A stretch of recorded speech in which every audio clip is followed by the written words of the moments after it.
नमस्कार, मैं दिव्यांशी श्रीवास्तवा अब सभी का स्वागत करती हूँ स्टडी आईक्यू पे।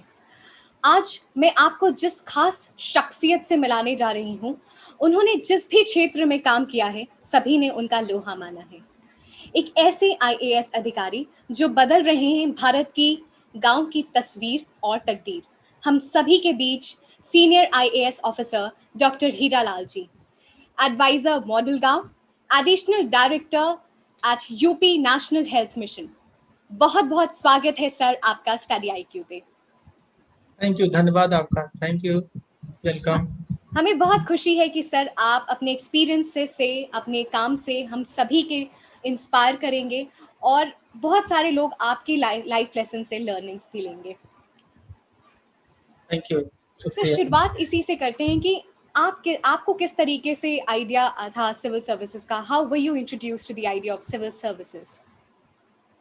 एक्चुअली बचपने में मैं प्राइमरी में पढ़ता था और मेरे फादर वेटनरी कंपाउंडर थे, तो उन्होंने मेरे मन में ये सिविल सर्विसेज की धारणा बनाई कि सिविल सर्विसेज आईएएस की पोस्ट या प्रशासनिक सेवा सबसे अच्छी सेवा है और बहुत पावरफुल होता है। इसमें पद, पैसा, पावर सब कुछ है और ये समाज सेवा करने का बहुत अच्छा पद है। तो उन्होंने मुझे ये मोटिवेट किया और मेरे दिमाग में उन्हीं के, मेरे पिताजी के द्वारा ही ये भरा गया आइडिया सिविल सर्विसेज का, और वो मेरे लिए एक काम किया और आज मैं आईएएस हूँ। सर जैसे आपने बताया कि आपके पिताजी आपकी प्रेरणा थे, वो आपको मोटिवेट करते थे सिविल सर्विसेज के लिए तैयारी करने के लिए। बहुत सारे ऐसे एस्पिरेंट्स हैं जो तैयारी करते हैं लेकिन वाई की तलाश में वो अभी भी हैं। Why civil services? तो जो राइट मोटिवेशन होना चाहिए वो क्या होना चाहिए? देखिए, सिविल सर्विसेज की तैयारी करने के लिए जो हमारे जमाने में सिचुएशन थी और जो आज है उसमें जमीन आसमान का अंतर है। आज के डेट में, हमारे जमाने में किसी आईएएस अफसर का इंटरव्यू इस तरह से नहीं होता था और इस तरह से ऑनलाइन मटेरियल नहीं हुआ करते थे, तो उस समय बहुत डिफिकल्ट था। आज के डेट में तो आईएएस की तैयारी करना बहुत आसान है और इसका आंसर ढूंढना वाई का बहुत ही सरल है। आप गूगल पे जाइए और पिछले 10 साल के या पिछले 5 साल के जो टॉपर हैं, वो उनका इंटरव्यू है। कैसे पढ़ो, क्या पढ़ो, क्यों पढ़ो। जो सफल हो जाते हैं, जो बच्चे जो सेलेक्ट हो जाते हैं, उनका बहुत इंटरव्यू आता है। यूट्यूब पे बहुत सारे मटेरियल है, तो आप जाइए यूट्यूब पे, उनके मटेरियल ऑनलाइन देख लीजिए, सुन लीजिए, पढ़ लीजिए, नोट बना लीजिए और आपको अच्छी गाइडेंस मिल जाएगी। एक बात। दूसरी बात, सभी आईएएस ऑफिसर्स ऑनलाइन है, आप उनसे संपर्क करिए कि आप हमें मेंटरिंग कर दीजिए। तो आप 10-12 से संपर्क करोगे तो 2-4 लोग आपको फ्री ऑफ कास्ट मेंटरिंग के लिए तैयार हो जाएंगे। तो आपको बिल्कुल एक सक्सेसफुल आईएएस अफसर, एक सक्सेसफुल एडमिनिस्ट्रेटर आपका फ्री ऑफ कास्ट मेंटरिंग करेगा। ये भी एक बहुत आसान हो गया है। सर अभी आप एक आईएएस ऑफिसर हैं, हम आपकी थोड़ी सी अर्ली लाइफ के बारे में जानना चाहते हैं। When you were growing up and you had this idea of getting into civil services. देखिए, मैं गांव, मेरा जनपद उत्तर प्रदेश का बस्ती जिला है और बस्ती जिले में एक ब्लॉक है बागड़ी और वहाँ एक गांव ब्लॉक है साऊ घाट, उसमें एक गांव है बागड़ी। तो मेरा गांव बागड़ी है और मैं वहीं से 1 से 8 तक प्राइमरी स्कूल में पढ़ा। उसके बाद एक स्कॉलरशिप होती थी, उसमें 100 रुपया पर मंथ मिलता था, हॉस्टल मिलता था। और मैंने, और एक ब्लॉक से केवल एक लड़के का सिलेक्शन होता है, एक स्टूडेंट का, तो उससे मेरा सिलेक्शन हुआ और मैं फिर आ गया जीआईसी बस्ती में। मुझे हॉस्टल मिला और 100 रुपया स्कॉलरशिप मिलता, तो वहां मैं 9th से लेकर 12th तक पढ़ा। तो मेरा जो 1 से 12 तक की पढ़ाई है वो बस्ती की है। 1 से 8 तक मैं प्राइमरी में अपने गांव के बगल में प्राइमरी स्कूल था, वहां पढ़ता था। और उसके बाद 9 से 12 तक बस्ती का जो जिला मुख्यालय है, बस्ती का हेडक्वार्टर है, वहां पे जो जीआईसी है, 9 से 12 तक मैंने वहां हॉस्टल में रह के पढ़ाई की। ये मेरा अर्लियर बैकग्राउंड है। उसके बाद मैं बीटेक किया पंतनगर से, फिर एमटेक किया आईटीबीएचयू से, और इस तरह से फिर वहीं से मेरा सिलेक्शन पीसीएस में हो गया। फिर एनटीपीसी में 1.5 साल रहा और फिर 2010 में मेरा प्रमोशन आईएएस में हो गया। तो ये मोटा मोटा जर्नी है। सर आपने जिस तरीके से बताया कि जर्नी आपकी एक गांव से शुरू हुई और आज आप एक आईएएस ऑफिसर हैं, अभी तक के पूरे एक्सपीरियंस में सबसे चैलेंजिंग टास्क आपको क्या लगा?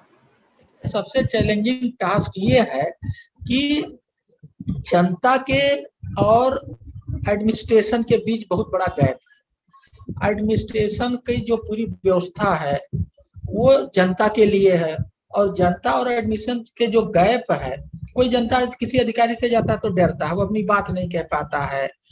और तो ये जो गैप है ये बहुत बड़ा चैलेंज है, कैसे इसको कम किया जाए। ये मेरे समझ से जो जनता और एडमिनिस्ट्रेशन के बीच गैप है ये बहुत बड़ा चैलेंज है, और इसको कम करने के लिए लोग सोचते भी नहीं, वो उनको एहसास ही नहीं है कि कोई गैप है, लेकिन बहुत बड़ा गैप है और इसको सोचना चाहिए और इसको कम करना चाहिए। एक एडमिनिस्ट्रेटर को जनता के बीच घुस करके एडमिनिस्ट्रेशन करना चाहिए, बट सामान्यतः वो जनता से दूरी बना के एडमिनिस्ट्रेशन करते हैं, इसीलिए गवर्नेंस गुड गवर्नेंस में कन्वर्ट नहीं हो पाती। सर, आपने भी ये चैलेंज की बात कही और बिल्कुल ये आम धारणा है, ये गैप बहुत ही ज़्यादा है। लेकिन मैं सभी को बता दूं कि हमने कई सारे ऐसे पॉलिटिशियंस को देखा है जनता के बीच जाके वो जनता दरबार करते हैं, लेकिन आज मैं हीरालाल सर के बारे में बता दूं तो वो भी जनता दरबार लगाते थे। वो अपने सभी अधिकारियों को लेकर जाते थे और जो भी प्रॉब्लम्स लोगों की होती थी वो आके डायरेक्टली अलग अलग अधिकारी से बात करते थे। सर, ये आइडिया कहाँ से आया आपके बीच कि जनता के बीच में जाना है? देखिए, ऐसा है कि जो एडमिनिस्ट्रेशन है हमारी जो है सामाजिक दुकान है, सोशल, हम लोग सोशल मार्केटियर हैं और हम लोग सोशल प्रोडक्ट बेचते हैं। वो सोशल प्रोडक्ट कोई आइडिया हो सकता है, कोई स्कीम हो सकती है, कोई बेनिफिट की स्कीम हो सकती है। तो हमारा ये जो सोशल प्रोडक्ट है जो हम डिफरेंट डिपार्टमेंट में बनाते हैं वो किसके लिए बनाते हैं? जनता के लिए। जनता उसकी परचेजर है, परचेज करती है, और हम उसको कोई पैसा नहीं लेते हैं, हम ये प्रोडक्ट उसे फ्री ऑफ कॉस्ट देते हैं। हमारा क्या, हमें क्या चाहिए? हमें चाहिए वेलफेयर ऑफ द सोसाइटी। तो हम फ्री में अपने प्रोडक्ट को जनता को देते हैं और जनता की भलाई ही हमारा मुनाफा है। ठीक है, तो अगर जनता और जनता खरीदार है, जनता हमारे पास आएगी नहीं, जनता आएगी तो डर के आएगी, हमें बताएगी नहीं, तो हमारी दुकान नहीं चलेगी। जो हमारी ये सामाजिक दुकान है ये नहीं चलेगा। तो अगर हमें अपनी ये सामाजिक दुकान जिसको गवर्नेंस कहते हैं इसको चलाना है तो जनता के बीच जाना ही जाना है। और जनता के बीच जाने का मुराद है कि आप कुर्सी पे बैठे हो, वो नीचे बैठा है, तो कम्युनिकेशन नहीं होगा। सब जमीन पे बैठो और वहां लोकल भाषा में बात करो, वहां के जैसा देश वैसा भेष वैसी भाषा, जिससे कि आप कनेक्ट कर सकें, उसे लगे कि हाँ ये अधिकारी कोई बाहर का नहीं है, हमारे घर का है, और दिल खोल के आपसे अपनी बात कह सके और दिल खोल करके अपनी समस्या को समझा सके। और जब वो दिल खोल के आपसे बात करेगा, अपनी समस्या समझाएगा, तभी आप उसको समुचित समाधान दे पाएंगे। तो अगर आपको अच्छा गवर्नेंस करना है, जनता की समस्याओं को हल करना है और देश का विकास करना है, तो आपको जनता के बीच जाना होगा और जनता के बीच में रह करके, जनता के बीच में घुस करके ही काम करना चाहिए। सर, जैसे आप बता रहे थे कि जो एक्चुअल आईएएस अधिकारी का काम है वो जनता के बीच जाके उनकी प्रॉब्लम सुनना है और वेलफेयर की पूरी बातें। सर, कोई ऐसी घटना जो आप हम सभी के साथ शेयर कर सके जो आपको दिल तक छू गई थी, जो आप तक आई एंड इट गॉट रिजॉल्व्ड? कोई इसका मतलब, क्योंकि हम जनता के बीच हमेशा जाते हैं और जनता के बीच बैठते हैं, तो हमारा तो माइंड सेट ही है, हमारा कोई ईगो नहीं है कि हम बहुत बड़े अफसर हैं या आईएएस हैं। हम तो अपने आप को एक गांव का एक सिंपल आदमी मानते हैं। एज ए कलेक्टर भी मुझे कभी ऐसा महसूस नहीं हुआ कि मैं कलेक्टर हूँ, मैं बहुत पावरफुल हूँ। और हमारे और जनता में मेरे से चपरासी भी बात करता था, रिक्शा ड्राइवर भी बात, कोई भी आए वो बात कर ले और मैं उसको बहुत ध्यान से सुनता था। एक बात। दूसरी बात, मेरे दिमाग में एक बात जरूर है कि last man of the line, अगर गरीब है तो मैं उसे ज्यादा ध्यान देता हूँ, उसकी बात और गौर से सुनता हूँ, क्योंकि ये जरूरत है। तो ये जो मेरा मनोभाव है कि जो गरीब है और जो अपनी बात को नहीं कह सकता, उसको कम्युनिकेशन नहीं अच्छा पता है, तो मैं उसे ज्यादा तरजीह देता हूँ और ज्यादा ध्यान देता हूँ। सब भारत गांव का देश है। जब भी कुछ इलेक्शन होता है, बहुत सब कोई भी मुद्दे पे गांव की बात हम जरूर करते हैं, लेकिन स्मार्ट सिटीज की बात करते हैं। आप मॉडल गांव के मानक सलाहकार और संरक्षक हैं। क्या प्रेरणा आपको मिली मॉडल गांव के लिए? ऐसा है, मैं बांदा में कलेक्टर था अगस्त 18 से लेकर के फरवरी 20 तक, करीब 18 महीने। वहाँ हम लोगों ने 20-22 प्रयोग किए और सारे प्रयोग हिट रहे। जैसे चुनाव में हम लोगों ने डेमोक्रेसी मजबूत किया और हमारा 10% से ज्यादा वोटिंग परसेंटेज बढ़ा। पानी पे हम लोगों ने जनता की सहभागिता से वाटर कंजर्वेशन अभियान चलाया, तो 1 मीटर 35 सेंटीमीटर पानी का वाटर टेबल बढ़ा। जेल नंबर 1 हुआ, क्रॉप प्रोडक्टिविटी बढ़ी। इस तरह से 20-22 जो प्रयोग किए और सभी प्रयोग का जो रिजल्ट आया, हमारे पास 20-22 रिजल्ट आए और वो भी चमत्कारिक रिजल्ट। ठीक है, उन सबको जब जोड़ दिया गया तो हमारे एक मित्र हैं और हमारे सलाहकार भी हैं, वो हमारे गुरु भी हैं रूरल डेवलपमेंट के, वो हमारे गुरु हैं श्री मुनीश जी। उनको मैंने 2-3 बार बांदा भी बुलाया, अगर कोई बात होती मैं उनसे सलाह लेता हूँ। जब मेरा ट्रांसफर हुआ वहां से फरवरी में, तो उन्होंने ये 20-22 के रिजल्ट को जोड़ा और कहा साहब ये देखिए, ये तो प्रोडक्टिविटी बढ़ गई, पानी बढ़ गया, जेल नंबर 1 हो गया। ये पूरा आपने पूरे बांदा के गांवों को मॉडल गांव बनाने में, ये तो सारे एक्टिविटी मॉडल गांव बनने की दिशा में एक प्रयास था, इसमें काफी अच्छे रिजल्ट आए। फिर हम लोगों ने उन्हीं की राय पे मॉडल गांव का जो उन्होंने कॉन्सेप्ट नोट बनाया, उसको हम लोगों ने सोशल मीडिया पे डाला। जब हमने सोशल मीडिया पे डाला तो आईसीसीआई फाउंडेशन के जो नेशनल हेड है श्री सौरभ सिंह साहब, उन्होंने कहा, मेरी उनसे बात हुई, उनका फोन आया, पहली बार फोन आया और हम लोग बात किए। उन्होंने कहा ये बहुत अच्छी स्कीम है और मैं आपको देखता हूँ लिंक्डइन पे, आप अच्छा काम करते हैं, इसको ऑर्गेनाइज्ड वे में जो काम बांदा में हुआ है पूरे प्रदेश में देश में होना चाहिए और इसको ऑर्गेनाइज्ड वे में करिए और इससे ये इस मॉडल को लागू किया जाए प्रदेश और देश में। वहीं से इसकी शुरुआत हुई। मुनीश जी ने इसका प्रोजेक्ट बनाया और आईसीसीआई फाउंडेशन इसको सपोर्ट कर रहा है। मैं इसका ऑनरेरी मेंटर हूँ, मुनीश जी भी उसके ऑनरेरी प्रेसिडेंट हैं और इसका एक ऑफिस है, उसके एक सीईओ है, 4-5 लोगों का ये छोटी सी यूनिट है and they are running this model गांव operation in a systematic way to implement it in the state of Uttar Pradesh, in the country and abroad also, because everything we are doing online, online की कोई boundary नहीं है। Sir, जैसे model गांव की आपने बात बताई, बांदा के सभी गांव को आपने अलग अलग सेगमेंट्स में आपने उन्हें अपग्रेड किया और वो इंटीग्रेशन था एक मॉडल गांव का। अभी आप बहुत सारे मॉडल गांव को मॉडल गांव में ट्रांसफॉर्म कर रहे हैं। क्या एक्शन एजेंडा है? जैसे आपने बताया कि सभी ऑनलाइन आप कर रहे, एक्शन एजेंडा क्या ड्राफ्ट है? देखिए, मॉडल गांव को हम लोगों ने बहुत सिंपली 3 पार्ट में बांटा है। Part 1 village manifesto. Village manifesto का काम है गांव में डिमांड फॉर डेवलपमेंट। गांव में लोगों को ना तो विकास की जानकारी है और ना के विकास के मुद्दों की जानकारी है। जो उनको जानकारी है वो अधूरी है और there is no demand for development. गांव से कोई डिमांड नहीं है, वो कहते हैं नाली बना दो, खड़ंजा करा दो, ये विकास का ये बहुत छोटा सा काम है। तो हम लोगों का पार्ट 1 है विलेज मैनिफेस्टो। ऑनलाइन कोई भी विलेज मैनिफेस्टो अपना हमारे मॉडल गांव की साइट से बना सकता है और उससे एक हम गांव में इन्वायरमेंट बिल्ड करते हैं, उससे हम डिमांड फॉर डेवलपमेंट क्रिएट करते हैं और गांव के हर आदमी को विकास से जोड़ते हैं, वो कनेक्ट करते हैं। उसके बाद इसका पार्ट 2 है चेंज मेकर। गांव में जो अच्छे लोग हैं, सोशल ओरिएंट के लोग हैं, जो कि सामाजिक काम में रुचि कर लेते हैं, सामाजिक काम करने में उनको मजा आता है, ऐसे अच्छे लोगों को हम चयन करते हैं और उनको एग्री टूरिज्म पे भेजते हैं, लर्निंग टूर पे भेजते हैं। पहले जिले में, जैसे जिले में मान लीजिए कहीं अच्छा सब्जी पैदा हो रहा, कहीं अच्छी डेयरी हो रही है, तो वहाँ फिशरीज हो रहा, वहाँ जाते हैं, सीख के आते हैं, अपने गांव में लागू करते हैं, फिर हम उन्हें प्रदेश में भेजते हैं, फिर दूसरे प्रदेश और विदेश में। इसमें जो खर्चा आएगा वो पूल करेंगे आपस में, जो लोग जाएगा देखने। तो हम क्या कर रहे हैं, knowledge is power, we are empowering them by imparting them the practical knowledge, not theoretical knowledge.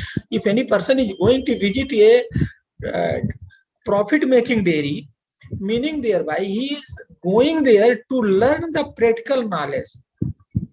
तो वो जो प्रैक्टिकल नॉलेज सीख के आता है फिर अपने गांव की डेयरी पे लागू करता है, उसके गांव की भी डेयरी अच्छी काम करने लगती है, उसका प्रॉफिट बढ़ जाता है। तो ये है चेंज मेकर। और पार्ट 3 इसका है फार्मर प्रोड्यूसर कंपनी। भारत सरकार का एक बहुत अच्छा काम है, बहुत अच्छी स्कीम है कि गांव के लोग मिलके फार्मर प्रोड्यूसर कंपनी बनाएं और उसे चलाएं और गांव के घाटे को मुनाफे में बदल दें, जिससे कि गांव के लोग गांव में ही रहना पसंद करें। तो part 1 is village manifesto to build up the environment of the village development. Part 3 is the development as a change maker.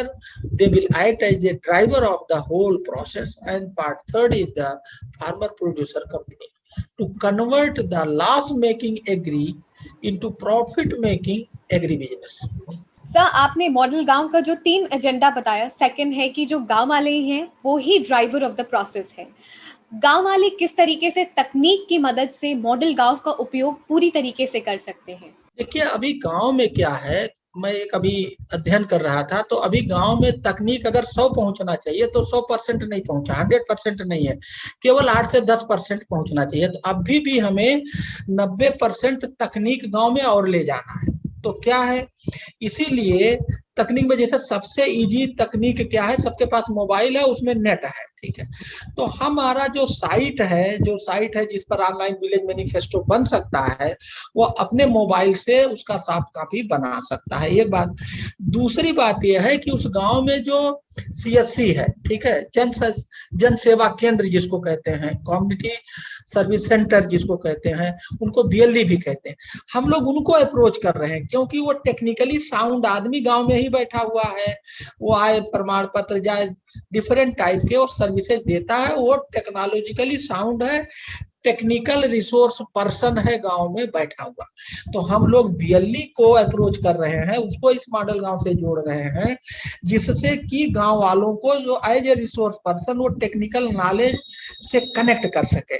जैसे हम लोग गांव में डिजिटल टेक्नोलॉजी ले जाना चाहते हैं, ई फार्मर बनाना चाहते हैं, एग्री स्टार्टअप ले जाना चाहते हैं, तो उसके लिए आपको IT और ये टेक्निकल नॉलेज चाहिए, साइट चाहिए, इंटरनेट चाहिए, प्रिंटर चाहिए। तो गांव में बैठा हुआ है आदमी BLE के नाम पे, तो हम BLE के माध्यम से गांव में टेक्निकल नॉलेज प्रोवाइड करने का एक माध्यम बना रहे हैं। सर, आपने जल संरक्षण पे बहुत कार्य किया है, जल संरक्षण को आपने अपने जीवन का उद्देश्य बनाया, इसके पीछे क्या विचार था? इसके पीछे विचार ये है कि जब मैं बांदा गया, तो मैं यहाँ बांदा जाने के पहले ही मैं पेपरों में पढ़ा करता था कि वहाँ पानी का संकट बहुत है, औरतों को दूर से पानी लाते हुए लोग अखबारों में न्यूज छापते थे। तो जब मैं वहां गया तो मेरे दिमाग में पहले से ही था कि भाई बांदा में अगर कोई समस्या है तो वो पानी की है। तो पानी की समस्या मैं बांदा कलेक्टर बनने से पहले जानता था, वही लेके गया था और मुझे कोई समस्या नहीं पता थी। तो फिर और जो मेरे सामने पहला चक्का जाम या लाइन ऑर्डर की समस्या आई, वो पानी की वजह से आई। मेरे ज्वाइन करने के 15 दिन बाद ही एक मोटर खराब हो गया, वहां पानी की सप्लाई ड्रिंकिंग रुक गया और लोगों ने चक्का जाम कर दिया। तो फिर जब वो चक्का जाम हुआ, मेरे सामने बात आई, तो मैंने पूछा, अपने SDM को भेजा, तो उसने बताया साहब यहाँ तो पता किया, बताया गर्मियों में तो यहाँ रोज DM को चूड़ी भेंट करते हैं, गगड़ी फोड़ो आंदोलन चलाते हैं, और साहब यहाँ DM साहब गर्मी में आराम से नहीं रह पाते हैं, वो लाइट ऑर्डर रहती। तो हमने सोचा, अगस्त में मैं गया था कि अगस्त में ये हाल है तो आगे गर्मी, तो हमने फिर वहीं से इसकी शुरुआत करी, फिर अध्ययन किया। तो सबसे पहले मैंने ग्राम प्रधान सचिव और लेखपाल, ग्राम सचिव, ग्राम लेखपाल और प्रधान की एक बैठक बुलाई बांदा एग्रीकल्चर यूनिवर्सिटी में, और एक पानी के एक्सपर्ट महेंद्र मोदी जी जो IPS अफसर हैं, उस समय DG थे, उनको बुलाया, उनका पानी पे बहुत काम। हमने कहा साहब ये गांव प्रधान सचिव लेखपाल को आप अपना बताइए कि कैसे पानी की समस्या का समाधान ढूंढा जाए, कम लागत वाला है या बिना लागत वाला। और वहीं से शुरुआत हुआ, और धीरे धीरे एक के बाद एक्टिविटी करते गए, सीखते गए, नॉलेज गेन करते गए, और धीरे धीरे कारवा बनता गया और जनता इस कारवा से जुड़ती गई।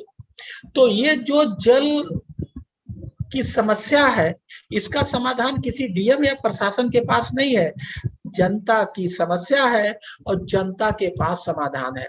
जब तक जल की समस्या से जनता नहीं जुड़ेगी तब तक इसका जो समाधान है, जो हम चाहते हैं वैसा समाधान नहीं मिलेगा।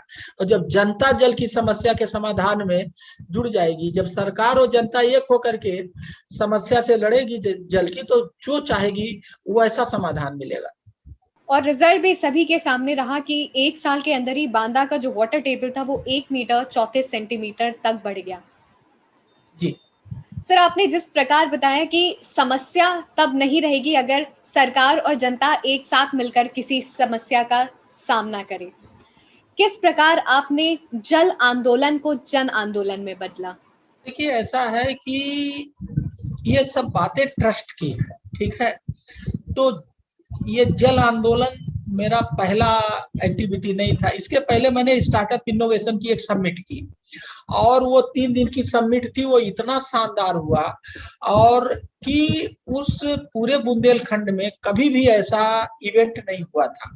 135 स्टार्टअप बुलाए थे, और उसमें हम स्कूल के बच्चों को, किसानों को, गांव-गांव से लोगों को बुलाते थे, और 3 दिन का था।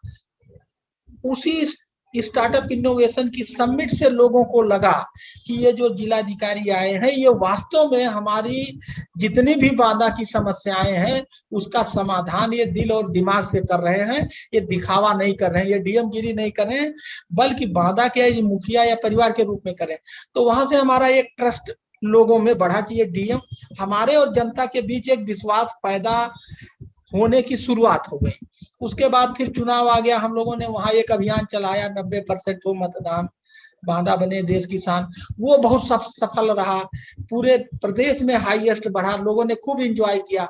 अब हमारा ट्रस्ट लेवल, तो हमारे और जनता के बीच गैप बिल्कुल कम हो गया। इसके बाद फिर हमने पानी उठा लिया, कुआं तालाब में पानी लाएंगे, बांदा को खुशहाल बनाएंगे। अब तो कोई गैप था ही नहीं। ये लोगों को पता था कि डीएम साहब एक के बाद एक समस्या को उठाएंगे, और जनता और पूरा जिला प्रशासन मिल करके उस समस्या से लड़ाई लड़ेंगे और विजय पाएंगे। तो ये जो ट्रस्ट होता है केवल ये काम से नहीं होता है, ये धीरे धीरे बढ़ता है। और इस तरह से पहले हमने स्टार्टअप इनोवेशन से कुछ जनता का विश्वास जीता। उसके बाद चुनाव, मई में जो चुनाव था लोकसभा का, उससे कुछ चुनाव जीता। उसके बाद तो फिर उस दिशा में दौड़ शुरू हो गई। और उसके बाद वाटर कंजर्वेशन का अभियान शुरू हुआ। फिर हमारे उनके बीच कोई गैप नहीं रहा, और ये सबको पता था कि डीएम साहब एक समस्या का समाधान ढूंढ करके दे देंगे, फिर अगला कुछ उठा लेंगे। तो लोगों को एक मतलब लोगों को मजा आने लगा, और लोगों को ये लगने लगा कि नहीं, धीरे धीरे हमारी समस्याएं कम हो रही हैं, हल निकल रहा है। बिल्कुल सर, जिस तरीके से आपने बताया कि जनता का आप पर किस प्रकार ट्रस्ट बन रहा था, इसके पहले भी हमने जिक्र किया कि हम मानते हैं सिविल सर्विस जो आईएएस अधिकारी होते हैं वो नॉन अप्रोचेबल होते हैं, बट सर के एक्सपीरियंसेस और जो भी इनको जनता का प्यार मिला उससे कह सकते हैं कि you are definitely people's officer. Sir, आगे चलते हैं और बात करते हैं। आप एडिशनल डायरेक्टर हैं नेशनल हेल्थ मिशन यूपी के। क्या प्लान है, किस तरीके से जो भी हेल्थ से रिलेटेड पॉलिसीज हैं, स्कीम्स हैं, किस प्रकार इम्प्लीमेंट की जा रही? ये जो नेशनल हेल्थ मिशन या जो हेल्थ की पॉलिसीज हैं, इस समय तो सबका देखिए, पिछले 1 साल से जब से मैं यहाँ आया हूँ तो सारा फोकस तो कोविड से बचाव पे है, ठीक है ना।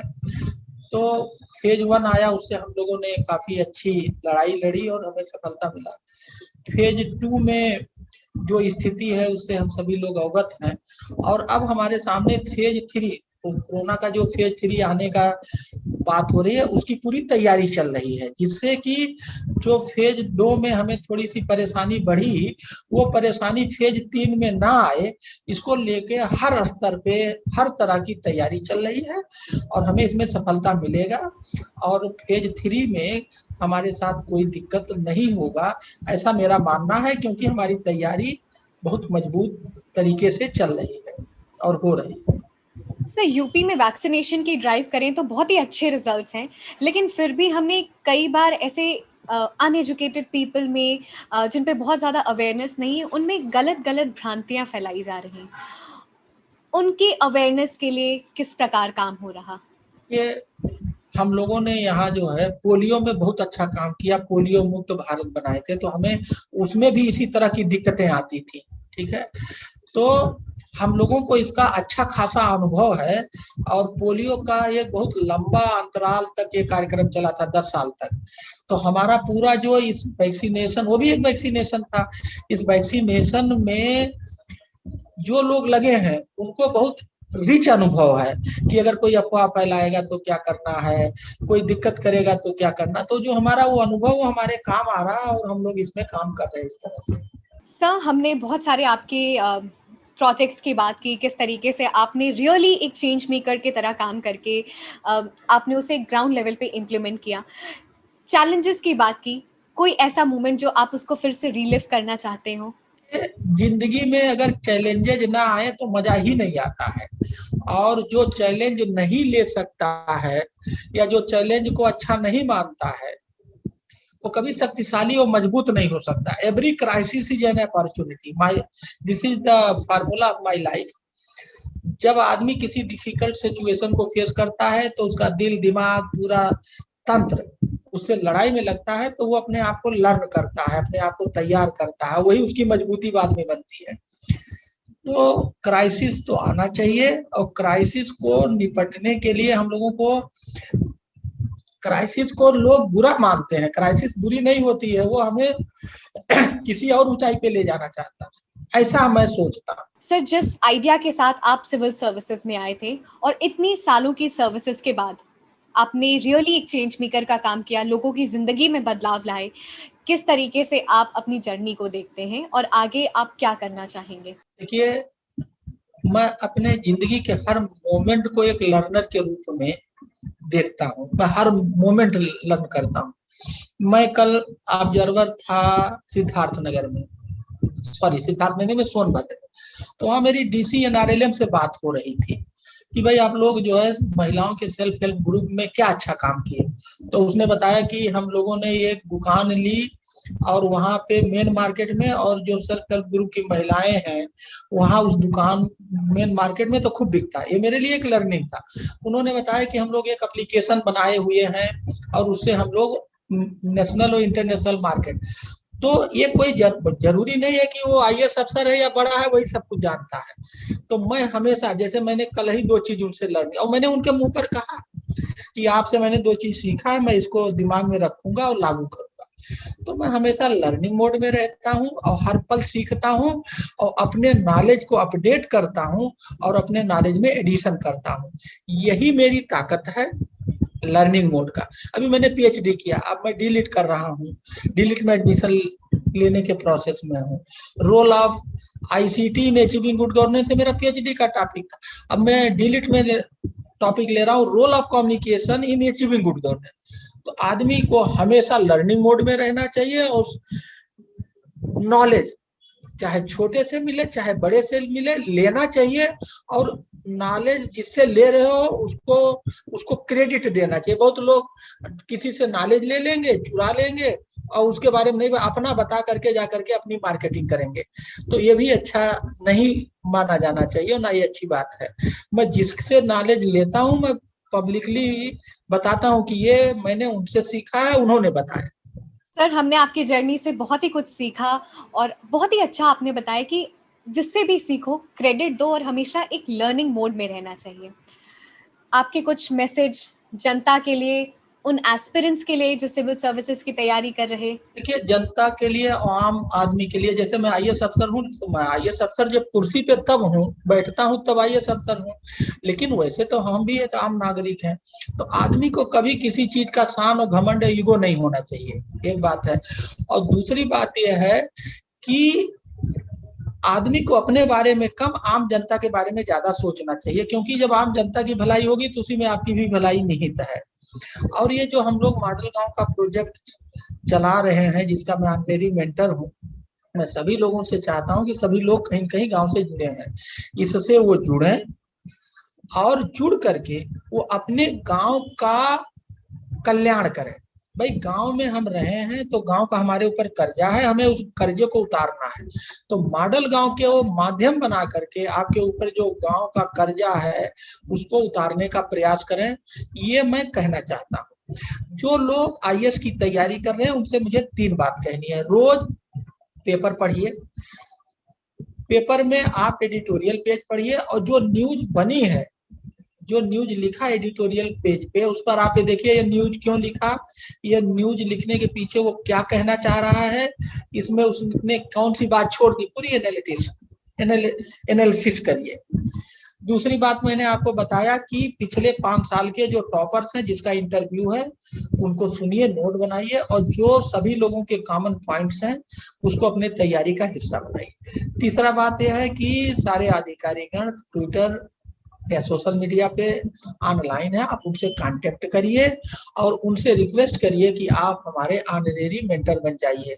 वो आपको अपने अनुभव के आधार पे आपकी मेंटरिंग करेंगे। तो अगर यहाँ पे तीनों चीज कर लीजिए तो आपका प्रिपरेशन बहुत आसान हो जाएगा और ये बहुत आसानी से हो सकता है। Thank you so much sir for joining us in this interview session. आपने बहुत ही अच्छे से सभी एस्पिरेंट्स को समझाया कि किस तरीके से राइट अप्रोच के साथ प्रिपरेशन करनी है और अपने एक्सपीरियंसेस से बहुत इंस्पायर किया कि कितनी इनरिचिंग है ये सर्विस, इसलिए जितनी मेहनत हो सके आइए और कुछ करिए अपने देश के लिए।